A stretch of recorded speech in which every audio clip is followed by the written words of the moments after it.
Amen. Que Dieu vous bénisse. Nous ouvrons nos Bibles rapidement, sans plus tarder, dans l'évangile de Matthieu au chapitre 15. Nous avons lu ce texte la fois dernière et nous continuons dans le même sujet. Amen. Matthieu chapitre 15, nous lisons cette histoire. C'est pour nous juste une histoire d'appui avant d'aller ailleurs dans notre thème que je vais nous rappeler tout à l'heure. Nous lisons, la Bible dit, Matthieu 15, 21, Jésus étant parti de là, se retira dans le territoire de Tyr et de Sidon. Et voici une femme cananéenne qui venait de ces contrées, lui cria, « Aie pitié de moi, Seigneur, fils de David, ma fille est cruellement tourmentée par le démon. » Il ne lui répondit pas un mot, et ses disciples s'approchèrent et lui dirent avec instance, « Renvoie-la, car elle crie derrière nous. » Il répondit, « Je n'ai été envoyé qu'aux brebis perdues de la maison d'Israël. » Mais elle vint se prosterner devant lui, disant, « Seigneur, secours-moi. » Il répondit, « Il n'est pas bien de prendre le pain des enfants et de le jeter aux petits chiens. » « Oui, Seigneur, dit-elle, mais les petits chiens mangent les miettes qui tombent de la table de leur maître. » Alors Jésus lui dit, « Femme, ta foi est grande, qu'il te soit fait comme tu veux. » Amen. Que quelqu'un dise qu'il te soit fait comme tu veux. Il dit qu'il te soit fait comme tu veux, et à l'heure même, sa fille fut guérie. Nous disons Amen. Lorsque nous lisons tout en ayant la pensée de cette histoire dans les cœurs, nous allons rapidement dans les livres d'Actes des Apôtres. Nous gardons la pensée de l'histoire que nous venions de lire. Quelques textes dans Actes des Apôtres, chapitre 1er. Nous lisons d'abord le verset 14, ou à partir du verset 12, et puis nous allons aller dans Actes au chapitre 4, verset 32, et nous finirons par Actes chapitre 6. Il y a juste quelque chose que j'aimerais souligner pendant que nous continuons. La Bible nous dit, Acte 1, verset 12 et jusqu'à 14, « Alors ils retournèrent à Jérusalem de la montagne appelée des Oliviers, qui est près de Jérusalem, à la distance d'un chemin de sabbat. Quand ils furent arrivés, ils montèrent dans la chambre haute où ils se tenaient d'ordinaire. C'étaient Pierre, Jean, Jacques, André, Philippe, Thomas, Barthélemy, Matthieu, Jacques, fils d'Alphée, Simon le Zélote et Jude, fils de Jacques.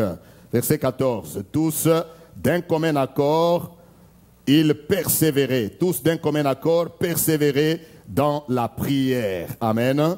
Avec les femmes et Marie, mère de Jésus, et avec les frères de Jésus.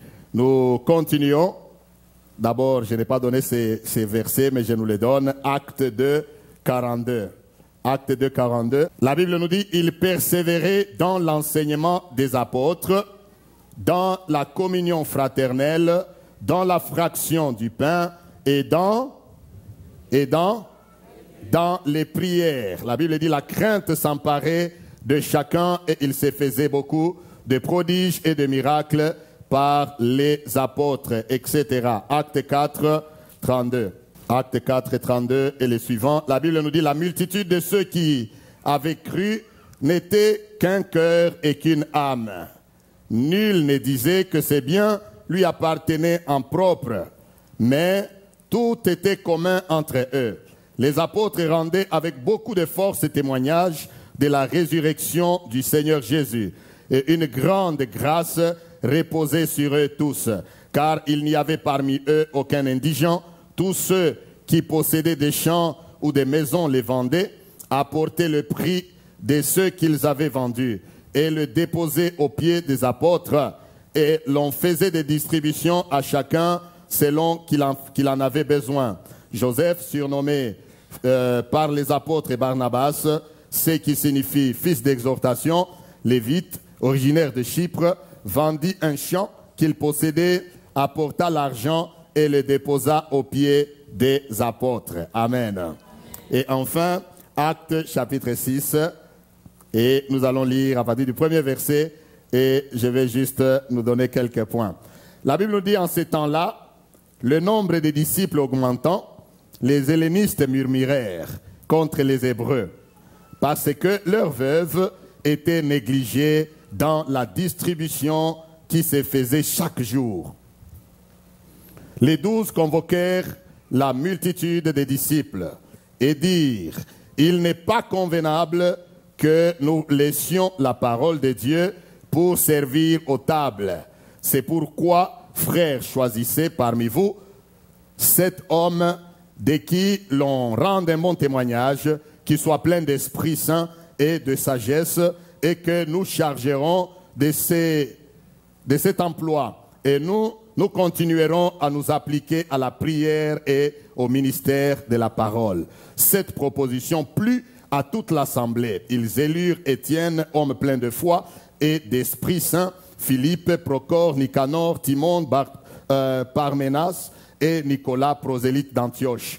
Ils les présentèrent aux apôtres qui, après avoir prié, leur imposèrent les mains et nous disons Amen. Le deuxième domaine que je voulais toucher, ce n'est pas le domaine spirituel, parce que là nous avons déjà parlé, n'est-ce pas, de la persévérance dans la prière. Mais j'aimerais toucher un petit peu dans le domaine de la vie sociale. Quelqu'un dit social. Le domaine de la vie sociale, le domaine des relations. Combien savent que les relations, dans tout ce que nous faisons, les relations sont d'une importance capitale? Nous disons Amen. Les relations sont d'une importance capitale et la Bible nous exhorte indirectement à y persévérer également. C'est la raison pour laquelle on parle que l'Église primitive, il persévérait, non pas seulement dans le domaine spirituel, mais il persévérait également dans la communion fraternelle. Nous avons vu ça, n'est-ce pas? Il persévérait dans la communion fraternelle. Très souvent, nous spiritualisons beaucoup de choses, mais les textes que nous venions de lire, j'ai voulu, l'Esprit m'a poussé à les lire pour que nous essayions de comprendre une dimension dans laquelle nous devons persévérer. Et à l'instar de la femme dont nous avons lu l'histoire, nous allons comprendre également qu'il nous faut la persévérance. Dieu, la Bible nous dit que ces gens, cette église, l'église primitive, ont persévéré déjà avant même la Pentecôte. Avant la Pentecôte, quand le Seigneur est parti, et ils se sont retirés. Ils sont allés, ils ont commencé à prier. Avant d'aller prier, ça veut dire qu'ils se sont entendus. Quelqu'un dit Amen. Ça veut dire qu'ils se sont entendus que nous devons aller nous réunir quelque part où nous devons être, un endroit où nous devons être, afin que nous voyions arriver les promesses du Seigneur. Ils comprenaient bien ce que l'Éternel, ce que Jésus avait enseigné, que si 2 ou 3 s'accordent, suivez-moi bien, Amen, si 2 ou 3 font quoi? S'accordent. Le Seigneur parlait indirectement de cette dimension que pourtant nombreux parmi nous arrivent à négliger. Mais l'Église primitive a compris cette dimension depuis le temps que le Seigneur est parti.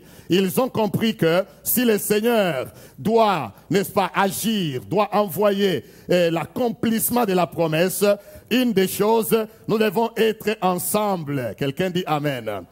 Peu importe ce qui peut arriver, peu importe ce que nous pouvons avoir comme affrontement dans nos caractères, mais nous devons être, quelqu'un dit d'abord être ensemble. Ah, quelqu'un dit Amen. Nous devons être ensemble. Combien savent que être ensemble n'est pas un fait facile? Être ensemble de la Genèse jusqu'à l'Apocalypse, bien-aimé, être ensemble, c'est difficile et c'est compliqué. Parce que réunir les gens, nous réunir, nous asseoir, bien-aimé, nous venons, même au niveau familial, nous venons de cultures différentes. Même l'homme qui épouse sa femme, vous venez de 2 familles différentes. Vous venez de 2 éducations différentes. Amen. Parfois même vous venez, je sais pas, de deux clans différents, des tribus différentes, des nations différentes. Vous réunir et vous asseoir ensemble, former un foyer, ce n'est pas facile. Se réunir et s'asseoir ensemble, former une église, ce n'est pas facile. C'est la raison pour laquelle nous avons lu dans cette histoire, parce que bien qu'ils étaient ensemble, ils se sont réunis avant la Pentecôte et ils ont persévéré après la Pentecôte. Mais nous voyons que malgré le fait qu'ils étaient remplis du Saint-Esprit, mais les problèmes n'ont pas manqué. Ah, disons Amen. Les problèmes n'ont pas manqué. C'est un message, vous voyez, ils ont reçu le Saint-Esprit et ils persévéraient et petit à petit, parce que il y a des caractères. Vous voyez ici, on nous montre, la Bible nous parle que les femmes, les hellénistes, ça veut dire les Grecs, n'est-ce pas? La Bible dit que les Grecs, les femmes grecques se sentaient négligées dans le partage des biens par rapport aux femmes hébreues ou hébraïques. Est-ce que vous êtes avec moi? Ça veut dire que malgré la plénitude du Saint-Esprit, quand il y avait partage, n'est-ce pas, de certains biens, de certaines choses, la chair ne manquait toujours pas. La chair ne manquait pas pour voir entre une femme grecque et une femme israélite qui a reçu plus. Est-ce que vous êtes avec moi? La chair ne manquait pas. Ça veut dire qu'on regardait toujours, quand on a fait le partage, on regarde ceux qui distribuent sont juifs. Alors, une femme grecque va, elle reçoit, je ne sais pas moi si c'était une quantité de farine, si c'était une quantité d'argent, elle part peut-être poser à sa voisine qui est juive. Toi, tu as reçu combien? Elle dit, moi j'ai reçu autant, hein? Et elle était contente. Elle compare. Elle se dit que, mais comment elle, on lui a donné plus que moi? Alors que nous disons que nous sommes une communauté, nous évoluons, n'est-ce pas, dans la communion fraternelle. Les murmures ont commencé. Amen. Les murmures ont commencé. Mais ce que j'aimerais nous dire ce soir et ce midi, bien-aimés frères et sœurs, c'est que malgré les caractères, mais quand l'Esprit de Dieu est là, l'Esprit de Dieu taille notre caractère. Quand l'Esprit de Dieu est là, même dans nos familles, dans nos foyers, ça ne sera pas facile, mais Dieu veut que nous puissions persévérer dans les relations là où il nous a placés. Es-tu au travail? Parce que tu ne sais pas, dans les relations où Dieu te place, il y a des choses que tu apporteras comme bénédiction et il y a aussi des choses que tu bénéficieras des autres comme bénédiction. Quelqu'un dit Amen. Si je rentre un peu plus loin, même dans la vie d'Abraham, à un certain moment, Abraham a eu des accrochages avec Lot qui était son neveu propre. Pour dire que bien que le fait qu'Abraham était un ami de Dieu, vous savez dans la Bible il y a quelques personnes seulement que Dieu appelle qu'ils étaient ses amis, hein? Parmi lesquels Abraham, parmi lesquels qui d'autres? Moïse et autres, je ne sais pas, vous pouvez compléter la liste, ce n'est pas dans notre message. Mais Abraham, l'ami de Dieu, à un certain moment, il rencontre des difficultés à marcher avec l'autre, son neveu. Ce que je voudrais dire est que malgré le fait que Dieu était avec eux, mais le caractère est resté toujours en eux comme quelque chose à combattre. J'aimerais nous dire ce soir que persévérer dans le domaine des relations, persévérer dans le domaine social signifie lutter, n'est-ce pas? Lutter pour le caractère, non seulement des autres, mais de soi-même également. Que quelqu'un dise Amen. Lutter, nous luttons dans le cadre, n'est-ce pas? Parce que très souvent, quand il y a dans le domaine social, nous aimons voir, que ce soit dans la famille, que ce soit dans la société, partout où le Seigneur nous a placés, eh bien, nous voulons voir seulement une difficulté d'un côté. Ce soir, j'aimerais partager ce midi, j'aimerais partager quelques principes dans le temps que nous avons. Si nous ne terminons pas, nous y reviendrons. Amen. Je vais nous partager quelques principes qui peuvent nous aider à persévérer. Même dans le foyer où tu es, tu peux persévérer. Quelqu'un dit Amen. Même dans le travail où tu es, tu peux persévérer. Même dans l'église ici, tout ne peut pas que te plaire. Oh, c'est ça le nœud du message. Tout ne peut pas nous plaire. Partout où nous sommes, hein, tout ne nous plaira pas. En commençant par chez nous, nos propres maisons. En commençant par nos propres familles. En commençant par là où nous sommes, bien-aimés, Tout n'est pas destiné à nous plaire. Il y aura toujours des choses qui nous plairont et des choses qui ne vont pas faire quoi? Nous plaire. Mais sommes-nous appelés à quitter si j'arrive? Je trouve qu'il y a quelque chose dans ma famille qui ne me plaît pas, que j'abandonne ma famille. Je vous pose la question, que j'abandonne ma famille. Je dois faire quoi? Je dois persévérer à l'exemple de cette femme. À l'exemple de cette femme. Quelqu'un dit Amen. Cette femme, bien-aimée, nous voyons souvent seulement, comme nous l'avons parlé, le côté spirituel de la chose. Mais le Seigneur m'y a ouvert les yeux également sur le côté social. Le côté social peut faciliter ta bénédiction. La persévérance dans le domaine des relations peut faciliter ta bénédiction. Nous disons Amen. Cette femme est venue vers le Seigneur. Cette femme est venue chercher le soutien de Jésus-Christ. Mais regardez, ce qui me plaît ici est que malgré les réponses, nous avons parlé quand j'ai parlé sur la persévérance dans la prière, malgré les réponses qu'elle a reçues, elle a fait quoi? Elle a persévéré, elle a continué, elle a tenu. Je disais le mercredi que nous aimerions si on y va graduellement. Mais ici, le Seigneur a commencé par d'abord sans réponse. Il n'a pas donné la réponse, et puis il a donné une mauvaise réponse, et puis finalement, il a donné quoi? Une bonne réponse. Donc, c'était de nature à pouvoir décourager cette femme. Tout n'était pas bien destiné à ce qu'elle ait, ce qu'elle voulait. Elle arrive, elle demande quelque chose. La Bible nous dit clairement que le Seigneur ne lui répondit pas. N'est-ce pas? Le Seigneur ne lui a même pas répondu. Mais elle a continué. Entre la réponse du Seigneur et la non-réponse du Seigneur, il y a l'intervention des disciples. C'est là que j'aimerais ouvrir un peu une parenthèse pour parler un peu pendant un temps dans cette histoire sur la relation, le domaine social. Vous savez, je trouve qu'il y a un problème social là-dedans. Les disciples, pendant que la femme est en train de parler, de suivre le Seigneur, c'est un problème entre la femme et qui? Est-ce que vous êtes avec moi? C'est un problème entre la femme et les disciples ne devraient en réalité n'y être pour rien. Mais je suis intéressé de savoir comment ils sont parvenus à s'y mêler.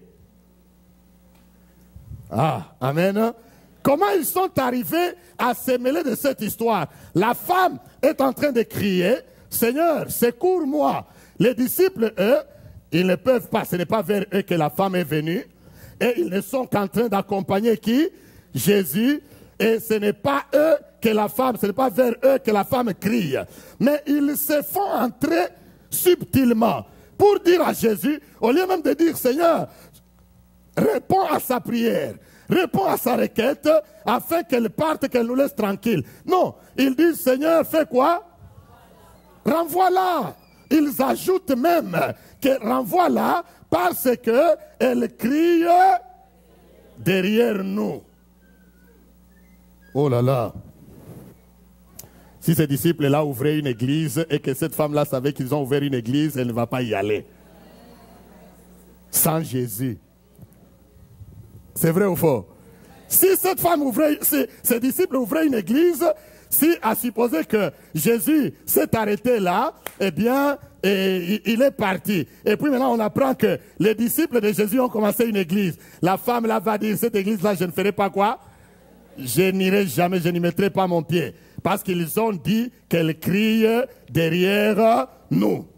Ce que je voulais dire, bien aimé, est que dans beaucoup de choses qui se passent, entre le Seigneur et le problème que nous avons, il est tout à fait normal qu'il y ait des gens au milieu. Oh, alléluia. Entre le Seigneur et le problème que nous avons, c'est tout à fait normal. L'Esprit de Dieu parle à quelqu'un ce midi.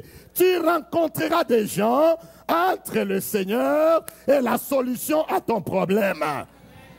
Très souvent, les relations sont fragilisées parce que les gens n'ont pas en eux cette mentalité, cette capacité de savoir qu'il sera difficile que tu aies tout simplement toi et ton Seigneur, ou bien ton problème et ton Seigneur, sans qu'il y ait qui que ce soit au milieu.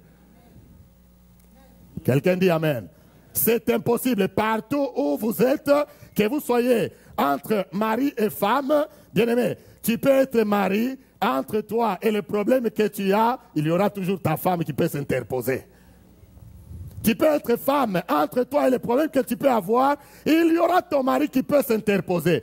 Ce que je veux dire ici, c'est que, bien-aimé, le Seigneur voudrait que chacun de nous, quel que soit le problème que nous rencontrons, même s'il y a des gens au milieu, la persévérance reste la clé qui va surmonter même les montagnes que les hommes peuvent mettre au milieu de nous.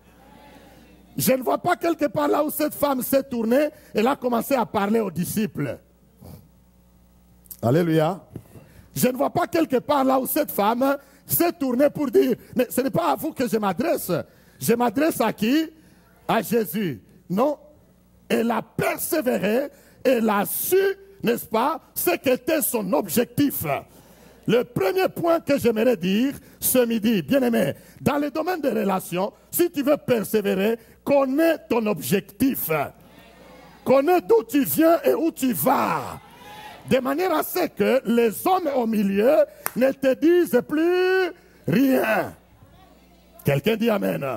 Nombreux se découragent. Vous savez, les choses comme les rumeurs, les colportages, les critiques, les bruits, qui peut les faire taire? Oh, quelqu'un dit Amen. Qui peut les faire taire? Personne. Si tu veux être dans un monde où l'on ne te critique pas, bien aimé, ce n'est pas dans ce monde. Jésus lui-même, il allait enseigner les disciples pour dire que, voilà, j'ai fait des choses de manière à ce que vous n'ayez pas de tribulation, vous n'ayez pas de problèmes, vous aurez seulement des paix, vous irez de paix en paix. Je ferai de manière à ce que les bouches se taisent. C'est ça, n'est-ce pas? Il a dit, dans ce monde, vous aurez des tribulations. Mais prenez courage, car j'ai fait quoi? J'ai vaincu le monde. Bien-aimé, prends courage. Quelles que soient les critiques devant lesquelles tu es, sache que c'est les gens qui peuvent s'interposer entre toi et ton problème et Dieu. Les gens peuvent s'interposer. Mais persévère. Parce que ton objectif ne sont pas les hommes. L'objectif que tu poursuis, c'est Dieu qui est capable de résoudre ton problème. Vous allez comprendre que le diable est un grand stratège. Tu peux être en train de poursuivre un objectif, le diable va amener des gens. Des fois, pas seulement le diable, même Dieu peut aussi susciter qu'il y ait des gens qui peuvent venir pour t'éprouver, pour voir si tu vas abandonner ou tu vas tenir ferme. Je voudrais d'abord que tu dises à quelqu'un, tiens ferme, tiens ferme. C'est la raison pour laquelle, je ne sais pas, vous verrez que les choses comme les critiques, les murmures, les rumeurs, c'est des choses qui touchent beaucoup les gens. Hein?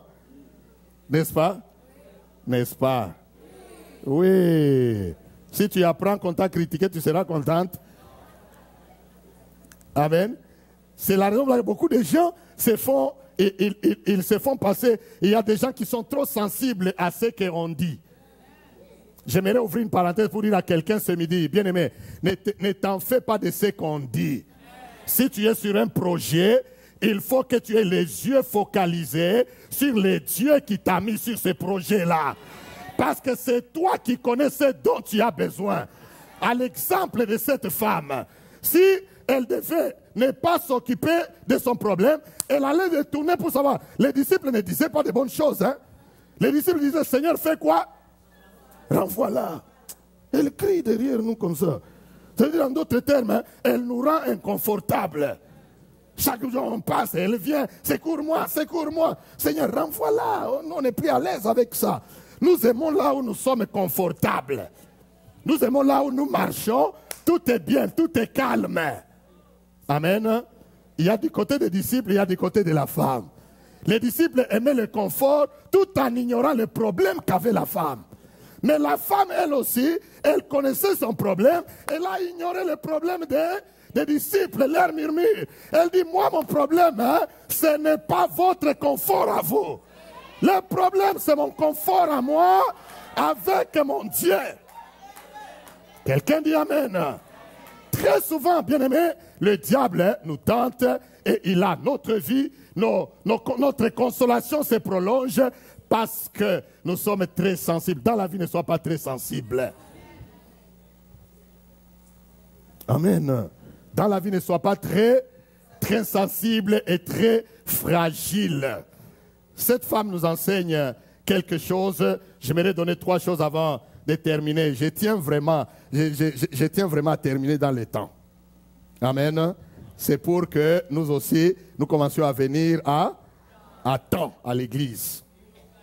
Amen. Cette femme nous enseigne beaucoup de choses. La première chose que j'aimerais tirer, c'est que dans chaque situation, dans le domaine des relations, bien-aimé, sache toujours prendre les bons côtés de chaque situation. Oh là là. J'ai dit, sache prendre les bons côtés de chaque. Si tu veux garder tes relations, tu veux garder la communion fraternelle, même dans l'église, tu veux garder l'unité, même là où Dieu t'a placé dans ta famille, bien-aimé, sache prendre les bons côtés de chaque situation. Est-ce que quelqu'un est là ce midi? Chaque situation a les bons côtés et les mauvais côtés. Chaque situation a les bons côtés et les mauvais côtés. Y a-t-il un conflit qui naît dans votre maison? Bien-aimé, ouvrez les yeux, cherche les bons côtés de ça.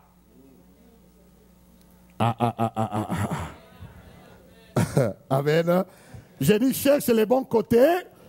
Des fois, les bons côtés est difficile à découvrir. Pourquoi? Parce que notre égoïsme n'aime pas que quelqu'un nous marche peut-être sur le pied. Vous savez, quand il y a une situation dans le domaine des relations, regardez aussi les bons côtés de la chose. Peut-être que le Seigneur vise aussi que dans cette situation difficile, il vise que le bon côté pour toi soit que le Seigneur veut te briser. Dis Amen. Amen. Le Seigneur peut vouloir qu'il y ait un mauvais côté dans une situation. Il veut t'élever, mais il permet que la situation soit là pour te briser, te changer. Afin que dans les jours à venir, que toi tu sois aussi utile pour lui et pour la société. Parce que tu vas dire que j'étais aussi dans pareille situation. Voici comment le Seigneur m'a taillé.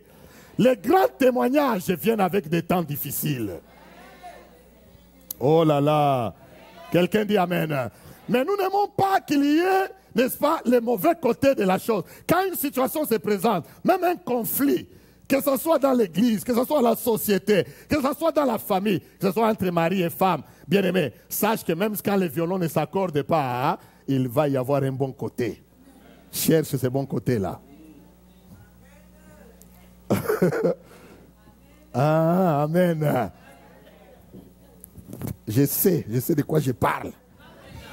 Très souvent, nous aimons que le Seigneur change les...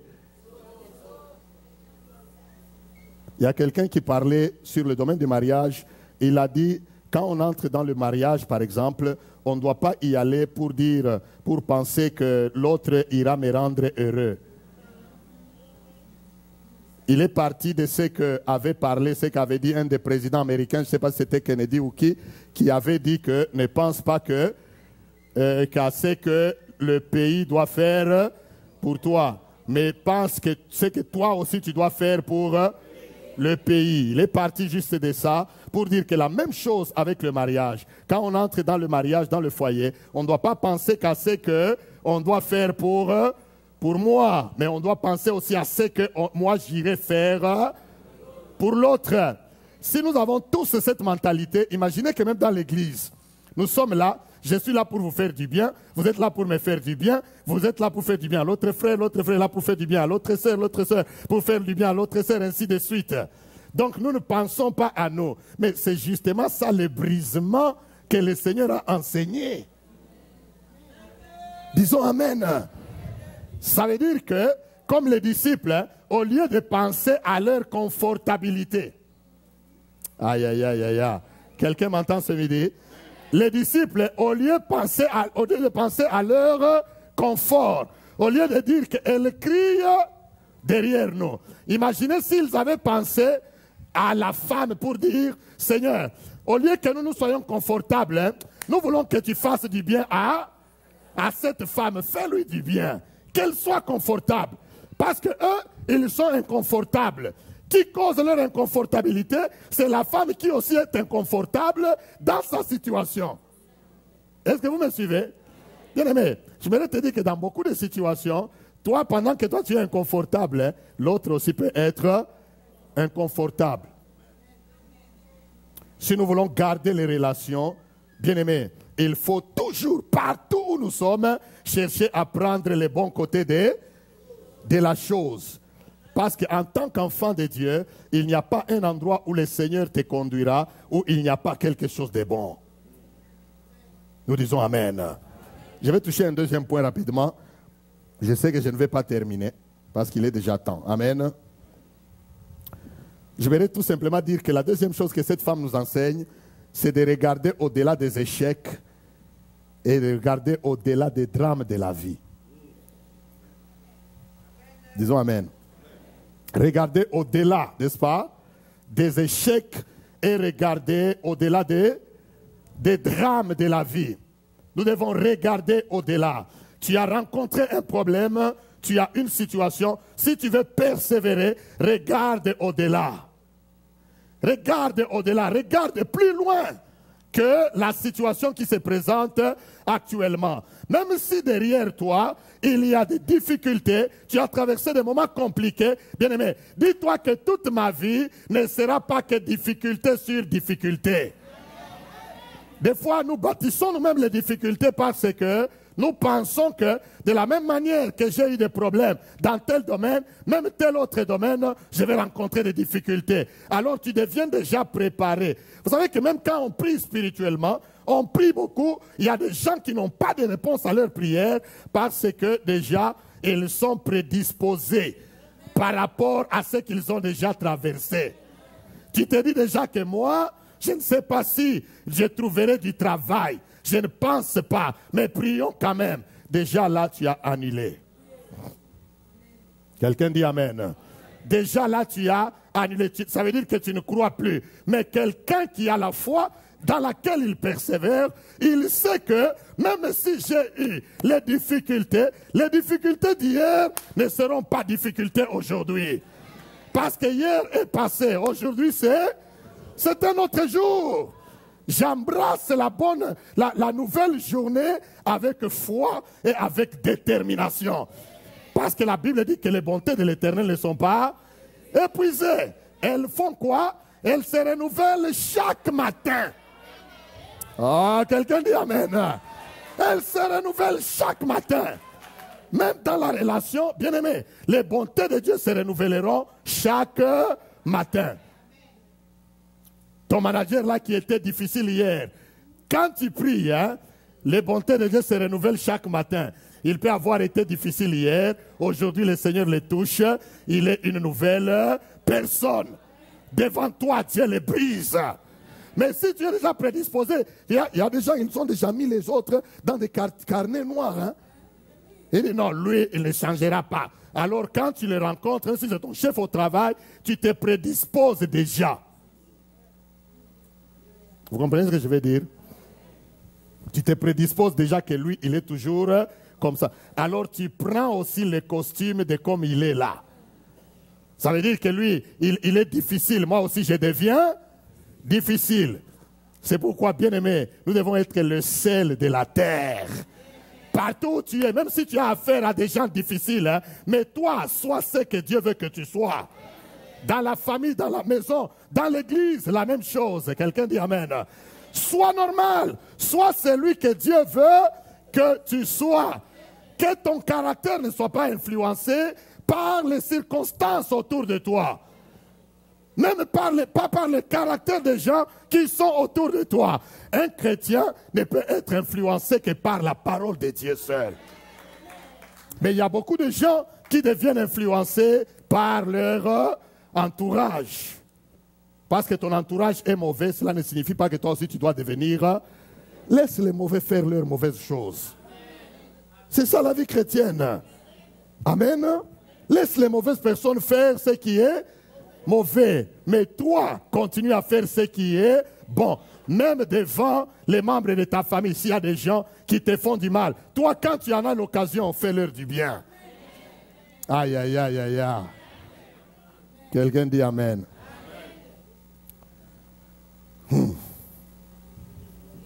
Gloire au Seigneur. Gloire au Seigneur. Amen. Regardez au-delà des échecs et des drames de la vie. J'y reviendrai. Amen. Et je parlerai sur une autre leçon que cette femme nous enseigne qui concerne à donner de la valeur aux autres autant qu'à soi-même. Oh, c'est terrible. Amen.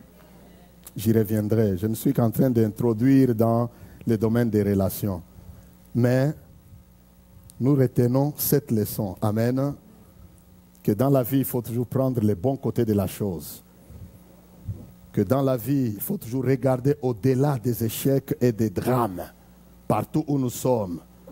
Vous avez vu les disciples, quand il y a eu, parce qu'ils avaient envie de toujours, n'est-ce pas, voir la communion fraternelle persévérer. Ils voulaient persévérer dans cette communion fraternelle, même si les caractères ont intervenu, ils y ont trouvé une solution nette et spirituelle. Amen. Ils n'ont condamné personne. Ils ont tout simplement trouvé la solution. Qu'il y ait alors dans ces cas des gens qui sont impartials, qui vont partager. Parmi eux, quand vous lisez, vous allez voir, il y en a qui sont juifs et d'autres qui n'étaient pas juifs, pour qu'ils commencent à faire le partage. Et quand ils ont fait ça, ils se sont dit, nous, en ce moment-là, nous, on va continuer seulement avec la prédication de la parole de Dieu et la prière. Ils ont résolu le problème. Quelqu'un dit Amen. Amen. Touche quelqu'un, dis-lui, y a-t-il un problème autour de toi? Le Seigneur veut que tu les résolves. Amen. Amen. Je vais m'arrêter là-bas. Je ne vais pas abuser de Amen. Alors, je termine là-bas. J'y reviendrai.